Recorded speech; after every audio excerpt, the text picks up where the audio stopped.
Assalamualaikum warahmatullahi wabarakatuh. Alhamdulillah rabbil alamin. Alhamdulillahilladzi faddalana ala katsiri min ibadihil mu'minin. Ilahi anta maksudi wa ridhaka matlubi atini mahabbataka wa ma'rifataka.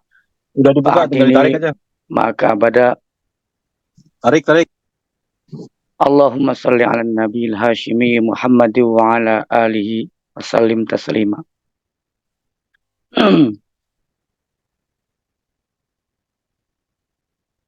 Bersyukur kepada Allah Subhanahu wa taala pada kesempatan pagi hari ini kita sama-sama manakiban karomah barokah Syekh Mursyid Abaos untuk kepentingan kita semua, kesehatan lahir dan batin, hajat-hajat yang baik dikabul oleh Allah Subhanahu wa taala, dijauhkan dari malapetaka mara bahaya, dan juga kita diistiqomahkan dalam iman, Islam dan ihsan. Amin. Al-Fatihah.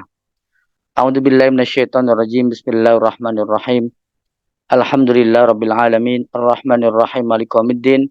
Iyyaka na'budu wa iyyaka nasta'in. Ihdinas siratal mustaqim. Shiratal ladzina an'amta 'alaihim ghairil maghdubi 'alaihim waladdallin. Amin. Bapak Ibu, ikhwan akhwat, para pecinta kesucian jiwa, bersyukur di pagi hari ini kita terus diajarkan oleh guru kita Pengarsa Abah untuk bagaimana kita menjaga ketakwaan kita kepada Allah Subhanahu wa taala. Karena takwa ini menjadi penting kita sebagai hamba Allah, bukti bahwa kita hamba Allah yang sebaik-baiknya. Kita sering dengar di mana-mana para ustadz, para kiai ketika khutbah Jumat dan khutbah-khutbah lain bahwa kita mesti bertakwa. Bertakwa. Karena memang ini perintah. Seperti Rasulullah SAW mengatakan, qala Rasulullah SAW, ittaqillah haitsuma kunta wa asbi'is sayyi'atal hasanata tamhuha wa khaliqin nasa bi khuluqin hasanin. Rasulullah SAW bersabda, bertakwalah kamu kepada Allah dimanapun kamu berada. Nah, ini perintahnya adalah bertakwalah kamu kepada Allah dimanapun kamu berada. Artinya bertakwa kita tidak hanya di masjid, bertakwa kita tidak hanya di majelis ta'lim, bertakwa kita tidak hanya di tempat-tempat ibadah, tapi dimanapun. Bertakwa kita artinya mungkin di jalan, mungkin di pasar, mungkin di kantor, mungkin di perjalanan, di toilet, dimanapun. Nah, inilah yang mendatangkan kemudahan-kemudahan, kata Abah. Abah dalam kitab Fadhilul Syuhur mengatakan bahwa orang ketika ingin mendapatkan kemudahan-kemudahan dalam hidupnya dari Allah Subhanahu wa taala, maka dia mesti bertakwa. Dan takwanya adalah tidak hanya di tempat ibadah. Takwanya di mana saja, dalam keadaan apapun, dimanapun, berada dimanapun, dengan siapapun. Dalam transaksi bisnis, dalam berserikat, dalam pekerjaan. Karena ada, takwa hanya di masjid saja. Ketika dia di masjid, dia ibadah, dia dekat sama Allah, dia jujur, dia amanah. Tapi ketika di dalam pekerjaan, dianggap takwanya aja di masjid, maka dia tidak jujur. Dia bohong, merendahkan orang lain, tidak amanah. Nah, ini artinya bertakwanya di tempat tertentu saja. Nah, bertakwa di sini kita mesti dimanapun kita berada, itulah bertakwa. Nah, Bapak Ibu sekalian, orang-orang yang tidak mempunyai kalimat zikir yang diajarkan, maka tidak mudah untuk bagaimana kita bertakwa dimanapun berada, dalam kondisi apapun. Disinilah kita diajarkan oleh guru kita bagaimana kalimat takwa ditanamkan di dalam kalbu kita, di dalam roh kita. Sehingga apa? Sehingga kita bisa melaksanakan perintah Rasulullah, yaitu bertakwa di mana saja, dengan siapa saja, dalam keadaan apa saja. Karena saya ingat ada satu cerita, saya membaca ada seorang pejabat hebat. Dia kemudian ditangkap karena dia melakukan korupsi, kemudian dimasukkan penjara, dan satu saat karena dia teman saya berkunjung kepada beliau di rutan waktu itu. Dia adalah pejabat tinggi di satu daerah di Indonesia. Dan ketika itu saya bertanya kepada beliau. Saya bilang, Pak, sambil diskusi santai, sambil saya bicara, saya hanya bilang, Bapak saya lihat lulusan dari luar negeri, Bapak juga dari pesantren, bahkan S1-nya LC, artinya secara syariat sangat kuat, saya bilang. Kemudian saya tanya, kenapa Bapak seperti ini bisa di sini? Dia mengatakan, bukan saya tidak tahu, bukan saya tidak mengerti bahwa ini adalah halal, haram, ini berbahaya atau tidak. Tetapi entah kenapa tiba-tiba saja ketika saya bertransaksi, saya harus tanda tangan, dan ketika saya melihat uang yang begitu banyak, disitulah saya ingat kebutuhan saya, maka saya tanda tangan. Seolah-olah saya lupa, saya khilaf Mas Subhan katanya. Nah, Bapak Ibu sekalian, dari ini, cerita ini pelajaran buat kita, artinya, sehebat apapun orang punya pengetahuan agama, sehebat apapun orang punya kemampuan bidang syariahnya, dia tahu halal haram, dia tahu baik buruk, tetapi ketika masuk dalam hal yang kenyataan, di situ dia lupa. Di situ dia ilmunya seolah-olah hilang. Dia tidak bisa membedakan mana benar, mana salah. Maka dia lakukan tanda tangan tersebut dan dia akhirnya terjerumus. Nah, disitulah tidak ada takwa. Tidak ada kesadaran takwa yang diberikan Allah kepadanya karena tidak ada kalimat takwanya. Nah, artinya Abah sering mengatakan, sehebat apapun orang belajar ilmu agama, walaupun dia punya pesantren, ribuan santrinya, tapi kalau dia belum dimasukkan kalimat takwa, maka tidak ada takwa di situ. Maka dia tidak takut sama Allah. Maka dia melakukan kegiatan-kegiatan, walaupun secara ilmu dia tahu, tetapi dalam kenyataannya ketika dihadapkan, maka yang terjadi, dia lupa kepada Allah, dia tidak takut kepada Allah, maka dia melakukan hal-hal yang dilarang Allah. Nah, saya yakin Bapak Ibu sekalian, ketika kita punya kalimat takwa dimanapun, Masya Allah, ini luar biasa. Kita akan takut sama Allah. Siapakah kita? Gurukah kita? Dosenkah kita? Muridkah kita? Pembisniskah kita? Orang tuakah kita? Anakkah kita? Siapapun kita, kalau ada takut pada Allah, ada takwa, maka dia tidak akan melakukan hal-hal yang dilarang oleh Allah Subhanahu wa taala, baik yang sifatnya dilihat orang ataupun tidak dilihat orang. Maka dia akan tetap takut kepada Allah Subhanahu wa taala. Sama juga kita ketika takut sama Abah, takut kepada Abah bukan berarti kita takut karena Abah galak, tetapi bentuk patuh. Ketika kita takwa kepada Abah, takut kepada Abah, maka ketika ada Abah, kita pun melakukan perintah-perintah Abah dan meninggalkan larangan Abah, maklumat-maklumat Abah. Kalaupun tidak dilihat Abah, kita pun sama. Karena kita takut sama Abah, karena takwa, yang terjadi dia pun tidak melanggar sabda-sabda Abah. Abah memerintahkan kepada kita sholat awal waktu dimanapun, maka ada Abah, tidak ada Abah, kita sholat awal waktu. Jangan sampai di sini rasa ada Abah, kita sholat awal waktu. Jauh secara fisik dengan Abah, kita nggak sholat awal waktu. Ini contoh. Atau sabda lain. Abah mengatakan, kamu nggak boleh ini, kamu nggak boleh ini, sabda-sabdanya. Kamu tidak boleh ikut partai, kamu tidak boleh merokok. Ini contoh.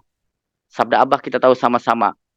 Kalau dia bertakwa, kalau dia takut sama Abah, artinya betul-betul khidmat, ada Abah secara fisik dan ada Abah tidak secara fisik, dia akan melakukan itu, dia meninggalkan larangan-larangan yang diberikan oleh Abah untuk murid-muridnya. Nah, ini contoh. Nah, artinya di mana saja, tidak mesti harus di Sinarasa.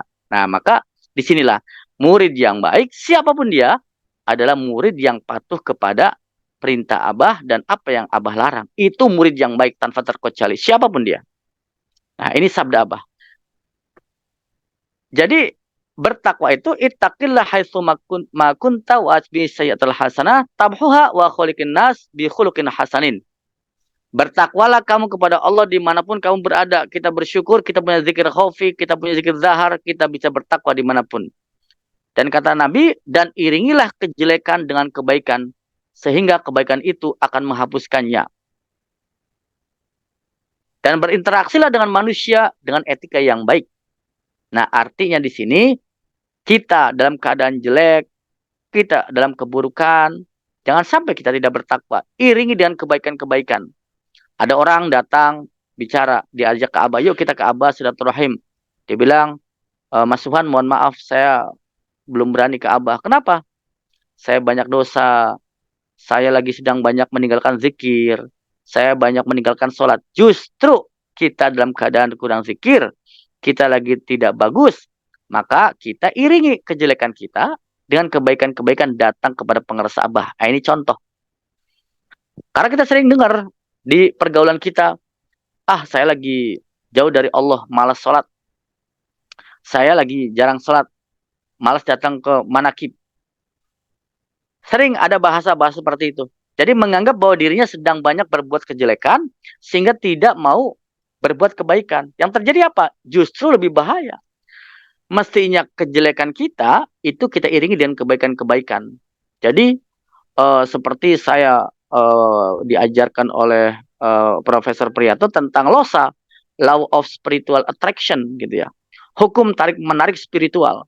Jadi, dia berbuat jahat, dia berbuat baik. Berbuat jahat, berbuat baik. Berbuat jahat, berbuat baik. Seterusnya. Lama-lama yang ditarik adalah, yang menarik adalah kekuatan baik yang membawa dirinya kepada kebaikan-kebaikan.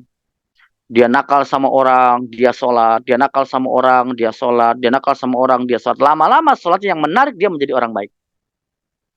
Dia masih belum bisa melakukan hal yang positif dengan teman-temannya. Dia merendahkan orang lain, dia zikir. Merendahkan orang lain, dia zikir. Merendahkan orang lain, dia zikir. Lama-lama zikirnya yang menarik dia menjadi orang baik. Nah, artinya inilah kita mesti mengiringi kebaikan-kebaikan walaupun kita masih belum menjadi orang baik. Nah, maka salah satu solusi yang terbaik adalah kita banyak berzikir kepada Allah, la ilaha illallah, walaupun kita belum seutuhnya, belum bisa meninggalkan hal-hal kejelekan. Nah, di sini, dengan harap kebaikan-kebaikan zikir kita membawa kita kepada hal-hal yang positif. Karena sabda Nabi, kebaikan itu akan menghapuskannya. Nah, di sini. Dan berinteraksilah dengan manusia dengan etika yang baik. Ini adalah bentuk takwa. Bapak Ibu sekalian, ikhwan akhwat, Abah Awas mengatakan dalam kitabnya, mengutip daripada sabda Nabi, ittaqullaha fis salat, ittaqullaha fis salat, ittaqullaha fis salati. Bertakwalah kamu kepada Allah dalam salat, bertakwalah kamu kepada Allah dalam salat, bertakwalah kamu kepada Allah di dalam salat. Artinya ada orang yang salat tidak bertakwa kepada Allah Subhanahu wa taala. Nauzubillah. Jadi walaupun fisik kita salat tapi kita tidak bertakwa kepada Allah. Mungkin sering dikatakan orang umroh, orang haji, tapi dia tidak sedang umroh dan haji. Fisiknya sedang tawaf, tapi hatinya tidak tawaf. Fisiknya sedang syai, hatinya tidak syai.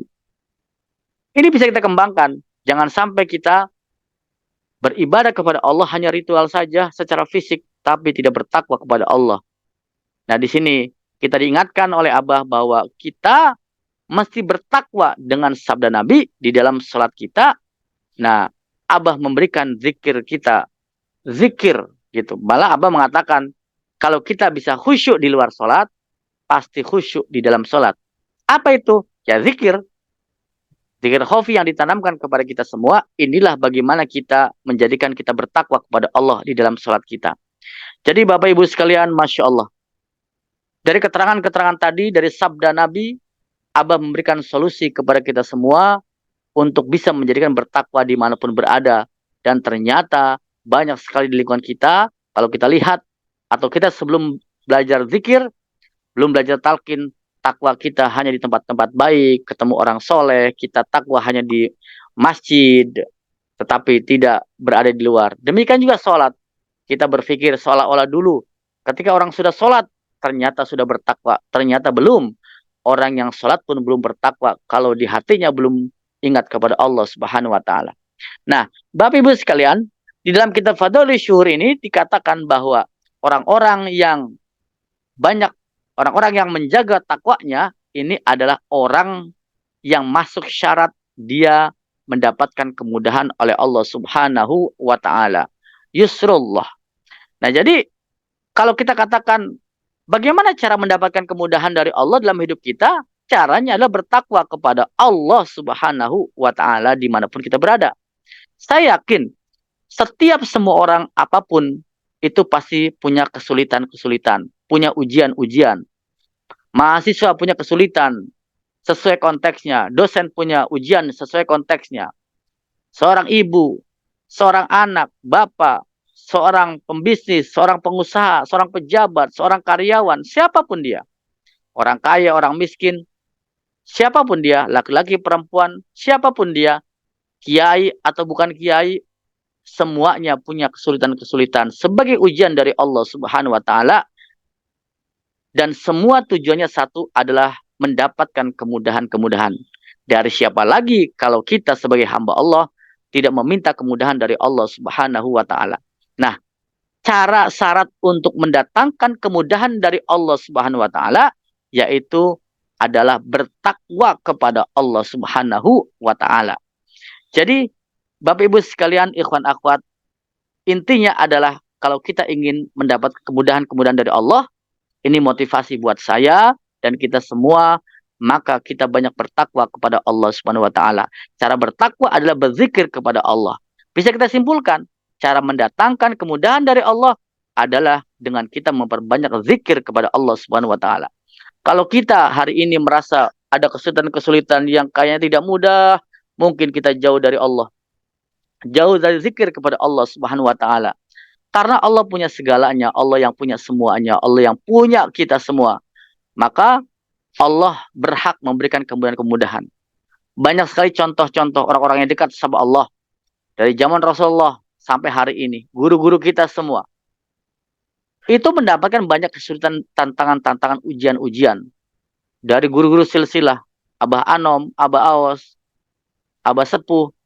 Itu adalah orang-orang yang banyak sekali ujian dari Allah. Tetapi ujian itu menjadi mudah. Dimudahkan oleh Allah. Karena apa? Karena Allah yang memberikan kemudahan dan Allah yang memberikan kesulitan. Kalau kita dekat sama Allah seperti Abah, maka Allah pun memberikan kemudahan-kemudahan hidupnya. Kemudahan di dalam pergaulannya, kemudahan di dalam ilmunya, kemudahan di dalam hartanya, kemudahan di dalam karirnya, derajatnya, sosialnya, dan lain sebagainya. Allah berikan kemudahan-kemudahan, termasuk kemudahan di dalam rumah tangganya. Nah, Bapak Ibu sekalian, ikhwan akhwat, maka disinilah yuk bareng-bareng kita semua, termasuk saya, ini teguran dari Abah, perintah dari Abah, nasihat dari Abah di pagi hari ini, melalui kitabnya Fadhilus Syuhur, salah satu syarat agar kita mendapat yusrullah, kemudahan Allah, apapun profesi kita, apapun kegiatan kita, kesulitan kita, masalah apapun, kehidupan kita, maka kita butuh kemudahan Allah dengan cara apa? Dengan cara kita bertakwa kepada Allah dimanapun berada. Hakikatnya adalah banyak berzikir kepada Allah Subhanahu wa taala dimanapun kita berada. Hakikatnya kalau kita berzikir kepada Allah, maka kita pun bersama Allah. Namanya orang sudah bersama Allah, dekat sama Allah, ya Allah sumber kemudahan karena kita hambanya. Nah, maka itulah, mari kita sama-sama banyak berzikir kepada Allah, tiada bosan zikir jahar kita, setiap ba'da sholat, zikir khafi kita, kita lakukan semaksimal mungkin. Lupa, ingat gitu ya.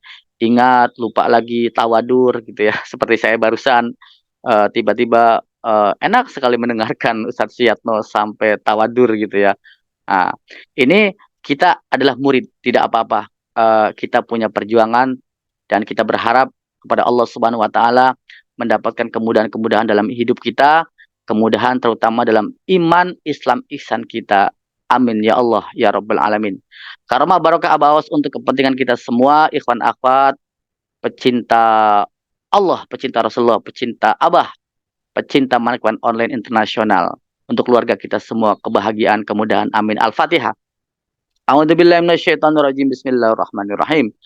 Alhamdulillah rabbil alamin arrahmanir rahim maliki yaumiddin iyyaka na'budu wa iyyaka nasta'in ihdinas siratal mustaqim siratal ladzina an'amta 'alaihim ghairil maghdubi 'alaihim waladdallin. Terima kasih, mohon maaf. Wassalamualaikum warahmatullahi wabarakatuh.